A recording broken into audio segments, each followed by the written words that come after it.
नमस्कार जय जगन्नाथ मु अगेन वेलकम करुच्ची द इंडियन फौजी यूट्यूब चैनल को। सो आज न्यू ईयर थिला जो आम बुलिया को जावाई प्लान कलु the last point of India that is Kanyakumari. ताहले चलंतु फटाफट बाहरी जिबा लेट आउ करिबानी। सबुठु प्रथमे आमे कन्याकुमारी रेलवे स्टेशन उल्हेलु। मात्र एठु 2 किलोमीटर हबो विवेकानंद रॉक आउ बीच को जिबा पई। सेति पई आमे ऑटो रे भी जाई परिबा आउ चाली चाली की भी आपण जाई परिबे। तापरे आमे आसी पहुंची गलु बीच पाखरे। सेठारे बहुत सारा food stall restaurant close store थिला। सेठी आपण आराम से खाइबा पीबा सारी की आराम से आपण बुलिया पई जाई परिबे। सेठी हमरु विवेकानंद रॉक पाखु जिबाकु हेले हमकु फेरी रे जिबाउ पड़िबो। सेथि पई कोन करा हिची ना कन्याकुमारी ट्रस्ट तरफरु एठी फेरी रो सुविधा करा जाईची। मात्र 100 टका देकी आपण टिकट काटि परिबे। यदि आपण छोटो छुआ अछि ताहाले तार जदा बयस 5 वर्ष रो अधिक ताहाले तार फुल टिकट लागिवो। तापर लाइन रे आमे सीट पाखु जिबाउ पड़िबो। कन्याकुमारी रे मोस्ट ऑफ द टाइम बहुत सारा भिड़ हुए, किंतु मु जो टाइम रे जाइथिली से समय रे बेसी भिड़ नथिला। मु आपन को पूरा बतेबी को टाइम रे आपन जिबा बहुत बढ़िया से आपन से जगह को बुली पारिबे और एन्जॉय करि पारिबे। तापरे आमे आसी शिप पाखो को जिबा पई लाइन रे लागिलु। देखंतु केते सुंदर दृश्य देखा होची। बहुत सारा शिप आपन को एटी देखिया को मिलिबो। आ सेही पटे होची राइट साइड रे हमर अछि विवेकानंद रॉक। सेठी के हमकु जिबा पई हेले शिप रे जिबा पड़ियो। आमे एबे शिप रो जस्ट पाखापाखी हेई आसलुनी। देखंतु केते डिसिप्लिन रे लोक माने लाइन करी रहिचंती। छोट छुआटो आरंभ करी कि बुढ़ा बुढ़ी जाए ए जगह को बुलिया पे समान केते एक्साइटेड अछंती। वीडियो रे देखंतु आपण पूरा जानि परिबे। जदि आपण ए जगह को न आसी थांते आपण कोन कोन ताले मिस कर देई थांते। तापरे आमे शिप भीतर को आसी गलु। एटा पाखापाखी 100 रु 120 लोकन को गोटे थरक रे नै कि सेपट को जाई परिबो। मु तो बहुत ज्यादा excited Thali because first time ship रे एमिति प्रथम थर मु ट्रैवल करिया जाउची। शिप ऊपर बसी कि जो साइड रे जो सब दृश्य देखंतु बहुत सारा फिश बोट उडा सब अछि। सेपट साइड रे सब चर्च अछि मस्जिद अछि सब जिंस आपण देखिया पाइबे मंदिर सब देखिया पाइबे। तापरे धीरे धीरे हम शिप स्टार्ट हे गला जिबा पई।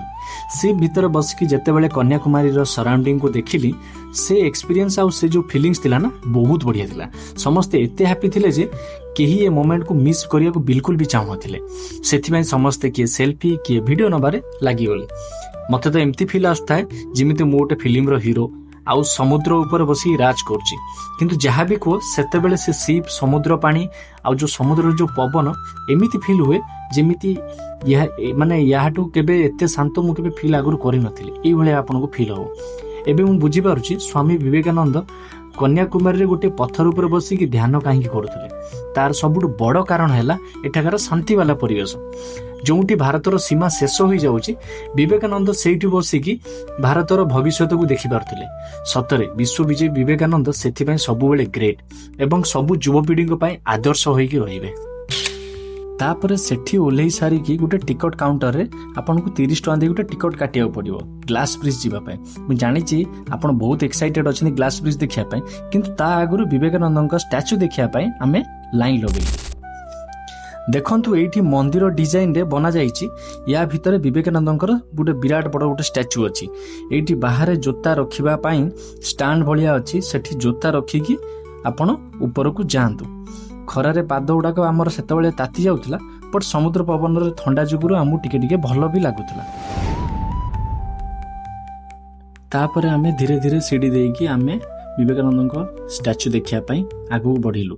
आपण बैग भी नेकी जाई परिया, किंतु जोता आपण तळे रखिया पड़ियो। सेठी थिया कि जेतले आमे सबआडू देखुथुल ना बहुत बढ़िया लागुथला। सो चलंतु एबे आ लेट करबानी भीतर को जिबा। ता भीतर को आमे जेतले गल्लु ता भितरे मोबाइल अलाउ नथिला, तो सेथि पई ता भितरे हम वीडियो किछि बनै पारलेनी। किंतु आपण को मु बतै दोछि केमती कोन आपण करिवे कोन नाही, ता भितरे केमती कोन सुविधा सब अछि। तो आपण प्रॉपर लाइन रे जिवे। मेल लाइन अलगा फीमेल लाइन अलगा। विवेकानंद का स्टैच्यू दर्शन कर सारा पर आम पछपट रास्ता दे बाहर को बाहरी पड़लु ग्लास ब्रिज आड़ को। हेले सेठी गोटे बड़ स्टैच्यू गोटे देखाला। सी किए ताहले चलो तांका पाखु जिबा आ जानि परिबे से किए बोली। बट ता आगुरु ग्लास ब्रिज रो मजा नबा।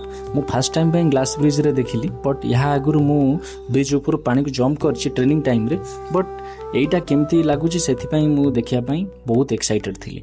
फाइनली एबे ग्लास ब्रिज ऊपर आउ देखंतु केवल तळे एठी समुद्र आउ पत्थर सब देखा जाउछि एवं ऊपर काच अछि। एमिति लागुथला जेमिति काचटी भांगी जिवो कि तळे पानी भी बहुत स्पीड रे पास करथला आउ पत्थर रे आसी बहुत जोरे पिटी होतला। बट ओवरऑल जहाँ भी हो गोटे भलो एक्सपीरियंस थिला एटा।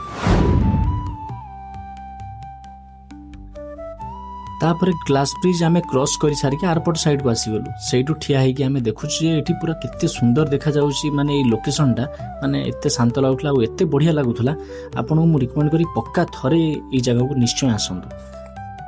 फाइनाली आम एबे से बड़ स्टाच्यू पाखे आसी पहुंची जाइछु।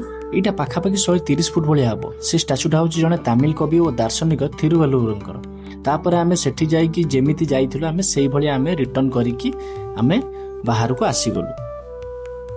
कन्याकुमारी से पाखापाखि रे बहुत सारा मंदिर अच्छी आपन सेठी जाइकी भी बुली परिबा और दर्शन करि परिबे। तापर आपन आसिकी रेस्टोरेंट रे किछि लंच कर नियंतु आउ पेट पूजा करि नियंतु।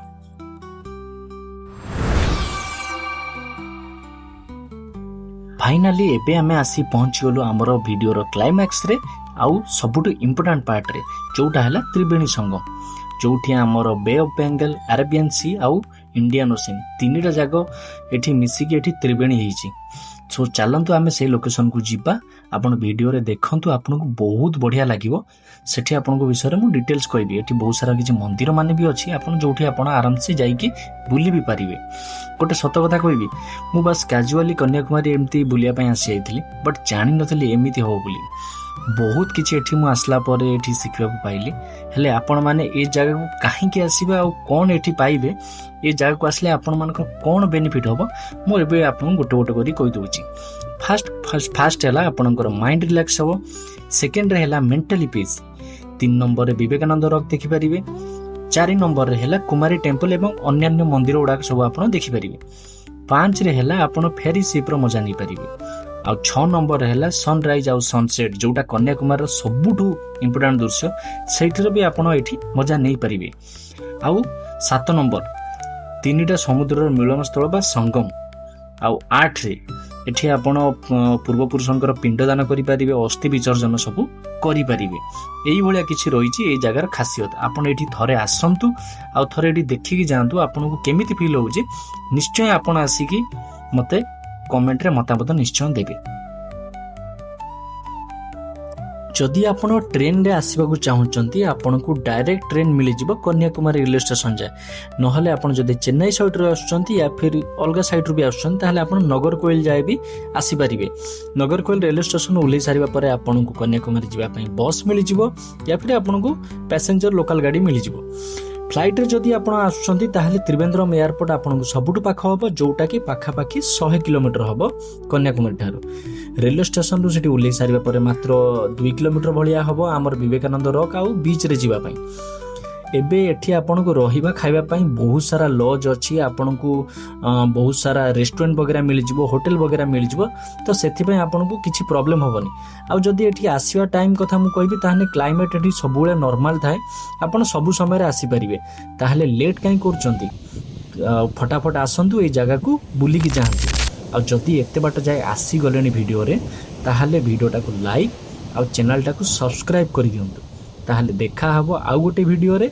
से पन जा रहिली। नमस्कार, जय जगन्नाथ, जय हिंद, जय भारत।